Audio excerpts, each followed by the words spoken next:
नमस्कार दोस्तों, मैं विकास। बहुत सारे लोगों ने मुझे इंस्टाग्राम में मैसेज में कमेंट्स में पूछा है कि हमको ऑस्ट्रेलिया तो आना है बट स्टूडेंट वीजा पर नहीं आना है, क्योंकि अभी यहाँ पर इंडिया में उनकी फैमिली हो चुकी है, बहुत अच्छी जॉब चल रही है बहुत टाइम से। बट उनको ऐसा है कि भाई उनको भी ऑस्ट्रेलिया जाना है। सब लोगों का इंस्टाग्राम पे और फेसबुक पे सब लोगों की रील्स देखते, फोटोज देखते, तो उनको लगता है कि भाई ऑस्ट्रेलिया में बहुत मजा है, तो उनको भी ऑस्ट्रेलिया आना है। बट ऑस्ट्रेलिया आना है बट स्टूडेंट वीजा पे नहीं आना है, उनको आना है कोई और तरीके से, जिससे उनको यहाँ पर आके स्टूडेंट वीजा ना अप्लाई करना पड़े, स्टडी ना करनी पड़े और डायरेक्टली उनकी जॉब स्टार्ट हो जाए। क्योंकि उनके पास फैमिली भी होती है, वाइफ होती है, किड्स होते हैं, और वहां पे इंडिया में उन लोगों ने बहुत टाइम तक काम किया होता है, तो उनको फिर से अभी स्टडी करने में मन भी नहीं लगेगा। तो उन लोगों के लिए बहुत ही तरीके हैं यहाँ पर ऑस्ट्रेलिया आने के। तो एक वर्क वीजा है, डायरेक्ट पीआर है, और जो एक नया वीजा स्टार्ट हुआ था जिसका मैंने अभी वीडियो बनाया था लेटली कि यहाँ पर आप वर्क एंड हॉलिडे वीजा में भी आ सकते हो। 1 साल का जो वीजा होता है उसके बाद आप एक्सटेंड करवा सकते हो। तो इस तरीके के ऑप्शन है यहाँ पर ऑस्ट्रेलिया आने के। तो ऐसा नहीं है कि अगर आपको ऑस्ट्रेलिया आना है तो सिर्फ स्टूडेंट वीजा ही ऑप्शन है, उसके अलावा कोई ऑप्शन नहीं है। बहुत सारे अलग अलग ऑप्शन है अगर आपको ऑस्ट्रेलिया आना है तो उसमें से एक ऑप्शन के बारे में हम आज के वीडियो में बात करेंगे, जो है 491 वीजा, जिसको हम पीआर पाथवे भी बोल सकते हैं। एक तरीके का हाफ पीआर है, जो अगर आपको ये मिल जाता है तो उसके बाद आपको बहुत कम टेंशन लेने की जरूरत है कि आप ऑस्ट्रेलिया में पक्के नहीं हो पाओगे, यहाँ पर ऑस्ट्रेलिया में परमानेंट नहीं रह पाओगे। अगर आपको ये वीजा मिल जाता है तो उसका मतलब ये है कि आप ऑस्ट्रेलिया में लॉन्ग टर्म रह पाओगे, एज लॉन्ग एज आप जो भी कंडीशन 1-2 है वो आप फुलफिल करोगे। तो बहुत ही सिंपल सी कंडीशन है, ऐसा कुछ भी नहीं है कि ये वीजा लेने के बाद आपको बहुत ही एक्सट्रीम कंडीशन फुलफिल करनी है। अगर आपको ये वीजा मिल जाता है तो आपको रीजनल एरिया में रहना है और वहीं पे काम करना है और वहीं का आपको घर का एड्रेस दिखाना है। पहले स्टार्टिंग में जब ये वीजा नया आया था तब इनकम की रिक्वायरमेंट थी, अब तो वो भी नहीं है। तो कोई भी रिक्वायरमेंट ऐसी हैवी नहीं है जिसके चलते आप ऐसा सोचोगे कि भाई आप ये वीजा लेके ऑस्ट्रेलिया चले जाओगे, उसके बाद आपको फाइनल पीआर नहीं मिलेगा, आप यहाँ पे ऑस्ट्रेलिया में नहीं रह पाओगे। ये एक तरीके का पीआर ही है। ये वीजा जो गवर्नमेंट जब भी अनाउंस करती है तब नंबर ऑफ सीट्स जितना बोल सकते हैं कि भाई 50,000 लोगों को हमको 491 वीजा देना है, तो वो गवर्नमेंट को माइंड में होता है कि ये जो 50,000 लोग हैं वो अभी ऑस्ट्रेलिया के परमानेंट रेसिडेंसी हो गए आगे चल के, तो ये उनके कैलकुलेशन में होता है। तो ये एक तरीके से पीआर ही है ऑस्ट्रेलिया का। सबसे पहले बात करते हैं कि अगर आपको ये वीजा के लिए एलिजिबल होना है तो उसका क्राइटेरिया क्या है, उसकी एलिजिबिलिटी क्या है। तो सबसे पहले ये कि आपकी एज 45 के अंडर होनी चाहिए। उसके बाद जो आपका ऑक्यूपेशन है, जो भी आपने वहां पे स्टडी किया है, वो ऑक्यूपेशन जो यहाँ पर ऑक्यूपेशन लिस्ट है उसमें होना चाहिए। यहाँ पर अलग अलग स्टेट के अलग अलग ऑक्यूपेशन होते हैं, फेडरल गवर्नमेंट का भी एक ऑक्यूपेशन लिस्ट होता है। तो वो ऑक्यूपेशन लिस्ट के हिसाब से जो भी स्टेट में आपको अप्लाई करना है, उस स्टेट के ऑक्यूपेशन लिस्ट में जो आपका अपना ऑक्यूपेशन है वो लिस्ट में होना चाहिए। फॉर एग्जाम्पल, मैंने मैकेनिकल इंजीनियरिंग की स्टडी की थी इंडिया में, तो जो मेरा मैकेनिकल इंजीनियरिंग का जो ऑक्यूपेशन है वो कोई भी स्टेट के ऑक्यूपेशन लिस्ट में होना चाहिए।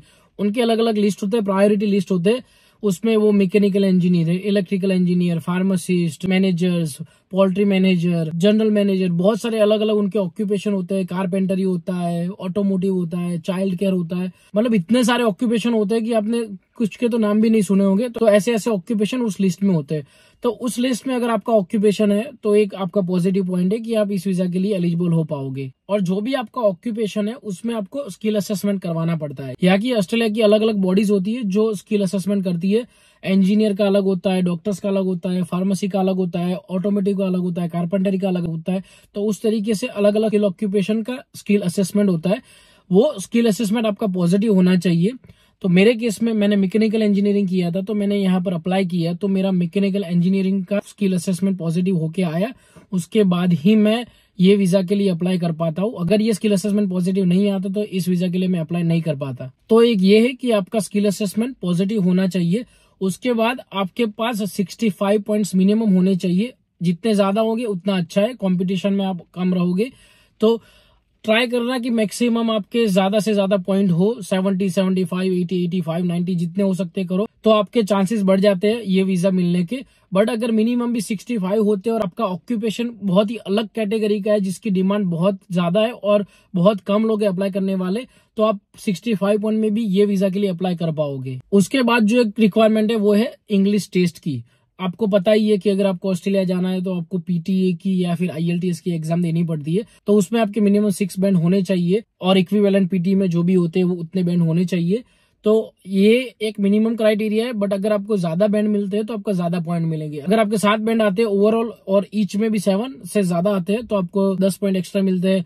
अगर आपके 8 बैंड आते हैं ओवरऑल और ईच में भी 8 आते हैं तो आपको 20 पॉइंट ज्यादा मिलते हैं। तो अगर आपको इंग्लिश टेस्ट देना है तो थोड़ी ज्यादा तैयारी करके दो, जिससे आपके मार्क्स ज्यादा आए। तो अगर आपके बैंड ज्यादा आते हैं तो आपको फायदा होगा कि आपके पॉइंट्स ज्यादा बढ़ेंगे, तो उससे आपका कंपटीशन में चांसेस अच्छा रहेगा कि अगर आप मतलब 5-10 पॉइंट से रह जाते हो तो उसमें आपका ये वीजा लगने में नंबर लग सकता है। तो आप कहोगे कि आप एलिजिबल तो हो गए, आपकी एज भी 45 के अंडर है, आपके 6+ बैंड भी है, और जो भी सारी रिक्वायरमेंट है स्किल असेसमेंट की, ऑक्यूपेशन लिस्ट की, वो सारी आप मीट कर रहे हो। तो अभी क्या करें, अप्लाई कैसे करें, कहाँ पे करें?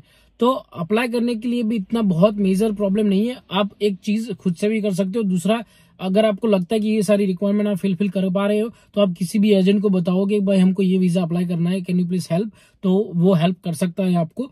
बहुत ही ईजी है। अलग अलग स्टेट की अलग अलग रिक्वायरमेंट होती है। जैसे तास्मानिया जब हम थे पास्ट में तो वहां पे रिक्वायरमेंट थी कि भाई आपको ऑफर लेटर लेना है कहीं से जॉब का और आप 491 के लिए अप्लाई कर सकते हो, आपका इतना मिनिमम वर्क एक्सपीरियंस होना चाहिए। तो इस तरीके से छोटी छोटी अलग अलग रिक्वायरमेंट अलग अलग स्टेट की होती है। तो आप जब भी रिक्वायरमेंट अभी अगस्त महीने में नई निकलेगी तो आप देखो कि उस स्टेट की रिक्वायरमेंट क्या है। उसमें पर्टिकुलरली लिखा होता है कि 491 वीजा ओवरसीज रिक्वायरमेंट। ओवरसीज मतलब जो भी ऑस्ट्रेलिया के बाहर से अप्लाई करने वाला है उसको ओवरसीज वीजा बोलते हैं। तो अगर आपको वहां से अप्लाई करना है तो आपको जो भी ओवरसीज की रिक्वायरमेंट होती है वो देखनी है। तो वो रिक्वायरमेंट देखने के बाद आपको उस स्टेट के लिए अप्लाई करना है। आपको लगता है कि भाई इस स्टेट में इस ऑक्यूपेशन की रिक्वायरमेंट ज्यादा है तो उस स्टेट में आपको अप्लाई करना है। तो आपका ये सारी चीजें आपके पास होती है, स्किल असेसमेंट, पॉजिटिव बैंड, वो सब होता है। तो आपको एक्सप्रेशन ऑफ इंटरेस्ट सबमिट करना रहता है वो स्टेट के साथ। तो जब भी आप एक्सप्रेशन ऑफ इंटरेस्ट सबमिट करोगे तो वो स्टेट आपका एक्सप्रेशन ऑफ इंटरेस्ट होगा वो अप्रूव करेगा। अगर उनको पसंद आता है तो वो आपको इनविटेशन भेजेगा अप्लाई करने के लिए। उसका मतलब ये है कि वो स्टेट आपको स्पॉन्सरशिप दे रहा है आपको वीजा अप्लाई करने के लिए। तो एक पॉइंट ये भी बोल सकते हैं कि कोई भी स्टेट में अगर आपको वीजा अप्लाई करना है तो वो स्टेट आपको स्पॉन्सरशिप देने के लिए रेडी होना चाहिए कि भाई हमको ये बंदा चाहिए, इसका ऑक्यूपेशन अच्छा है, ये ऑक्यूपेशन की हमको जरूरत है, उसको आप वीजा दो। तो जब भी गवर्नमेंट आपका इनविटेशन एक्सेप्ट करती है उसके बाद आपको वीजा अप्लाई करने का ऑप्शन मिलता है।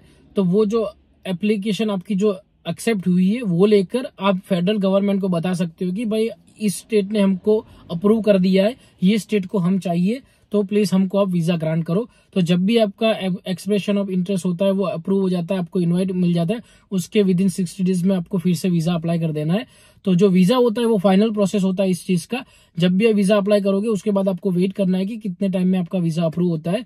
उसके अलग अलग टाइम फ्रेम होता है और इसकी अराउंड 2,80,000 इंडियन रुपीज की फीस है हमारी ये वीजा अप्लाई करने की। तो अगर कोई पूछेगा कि इसका खर्चा कितना होता है तो आप समझ लो कि 3 लाख के आसपास ये वीजा अप्लाई करने का खर्चा होगा। और जो भी अगर आप किसी एजेंट को बोल रहे हो तो वो एजेंट की फीस और फिर यहाँ पर आने की जो एयर टिकट होती है वो शॉपिंग वगैरह, बाकी एक्स्ट्रा इतना कोई खर्चा नहीं है वीजा अप्लाई करने के लिए। अगर मैं यहाँ पे आया उससे पहले मुझे पता होता कि ये वीजा भी अवेलेबल है तो मैं ये वीजा के लिए ट्राई करता, क्योंकि मेरे पास भी 3 साल का एक्सपीरियंस था जब मैं यहाँ पे आया तब। तो मैं लोगों को यही एडवाइस देना चाहूंगा कि अगर आप यहाँ पे ऑस्ट्रेलिया आ रहे हो, अगर आपके पास 3-4 साल का एक्सपीरियंस है वहां पर इंडिया में और जेन्युइन एक्सपीरियंस है और आपको लगता है कि आपकी स्किल थोड़ी सी अलग है तो आप ये वीजा के लिए ट्राई करो। ये बहुत ही अच्छा वीजा है। आप बोल सकते हो कि आपको ऑलमोस्ट पीआर मिल गया ऑस्ट्रेलिया का, आपको यहाँ का मेडिकल कार्ड भी मिल जाता है, छोटे मोटे बेनिफिट भी मिलते हैं। तो आप ये वीजा के लिए ट्राई करो अगर आपके पास एक्सपीरियंस है तो। अगर नहीं है तो स्टूडेंट वीजा तो ऑप्शन है ही सबके लिए, बट ये वीजा सबसे अच्छा है अगर आपको यहाँ पर ऑस्ट्रेलिया डायरेक्ट आना है। वर्क वीजा से भी बेटर ये वीजा है क्योंकि उसमें भी आपको फिर बाद में वही एम्प्लॉयर के साथ काम करना पड़ेगा, उसके बाद आपको 186 अप्लाई करना पड़ेगा। इस चीज में ऐसा कुछ भी नहीं है। आप 491 अप्लाई करो, पहली बार सारी आपको रिक्वायरमेंट फुलफिल करनी है, उसके बाद सिर्फ आपको रीजनल एरिया में रहना है ऑस्ट्रेलिया के, उसके अलावा कुछ भी नहीं करना है। उसके बाद 3 साल के बाद आप 191 वीजा के लिए अप्लाई कर पाओगे। वो यहाँ का ऑस्ट्रेलिया का पक्का फाइनल पीआर है जिसमें ऑस्ट्रेलिया से आपको कोई भी नहीं निकाल पाएगा। और ये वीजा अप्लाई करने से पहले आपको अपनी हेल्थ रिक्वायरमेंट भी फुलफिल करनी पड़ेगी। यहाँ पर जब भी आप आओगे तो आपका हेल्थ असेसमेंट होता है। कोई भी वीजा के लिए यहाँ पर ऑस्ट्रेलिया में अपना हेल्थ असेसमेंट तो होता ही है।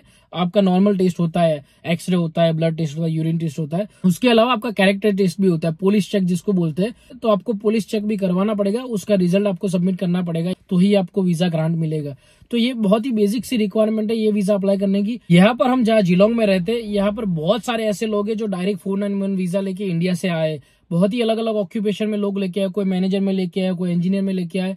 एक जो पहचान वाला है हिरेन भाई करके, वो पोल्ट्री फार्म मैनेजर के ऑक्यूपेशन में डायरेक्ट 491 लेके आए।